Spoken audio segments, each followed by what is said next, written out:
Dans la forêt où je vis, je fis mon nid sur l'être. J'ignore qui planta là la seule graine d'être, ni combien j'attendis qu'il grandisse cet être. Moi, c'est lui qui m'a choisi, l'être me laissant son écorce pour avoir un plancher. Alors je me blottis tout en haut de cet être. Je buvais à sa sève, je chantais dans cet être. Le vent passait sur l'être mais sans qu'il ne bougeât.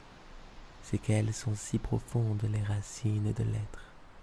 Il est si beau à voir fleurir cet être. Tant d'étés ont passé, m'apportant ces fruits d'être. J'étais bien de cet être, que le temps a dû graver ma personne en cet être. Mais à force, il vieillit. Sûrement eut-il des mythes qui le rongeaient, cet être, et avec les saisons, bien des vers qui ne s'en iraient plus. Il renouvelait ses feuilles tant bien que mal, cet être, mais l'être ne guérit pas. Je le vis bien trop tard que je pesais sur l'être.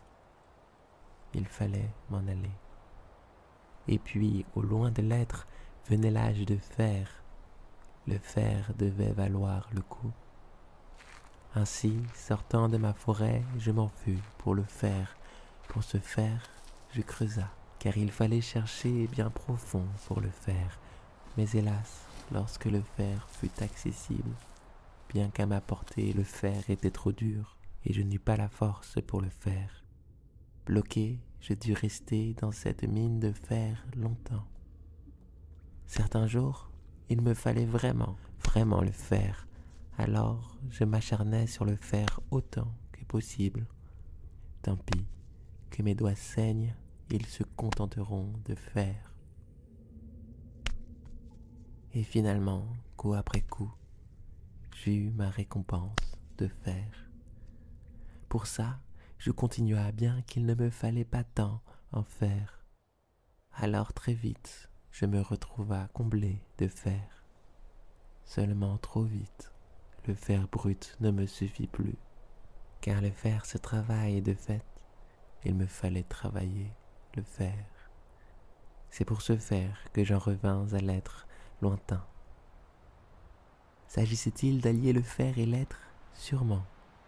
Mais voilà si longtemps que je ne l'avais plus vu, mon être, et je le trouvais là où je l'avais quitté, mon être nu. Riche de fer comme il me parut très pauvre cet être. Alors je retirai bout après bout des petits bouts de l'être pour allumer un feu. C'est que c'est bien plus simple pour le fer de le sculpter chauffé au combustible de l'être. Ainsi, les jours passant, j'ai battu l'être pour le battre, le fer. L'être brûlait et le fer prenait forme. Si le fer était chaud, l'être se faisait noir. Et lorsque l'être enfin fut tout en cendres, le fer était forgé. L'être s'est accompli, une fois le fer formé. Mais si aujourd'hui je ressens comme un vide d'avoir perdu qui je suis, m'aurait-il fallu tout simplement prendre soin de mon être, de qui je suis? Il ne me reste que le fer.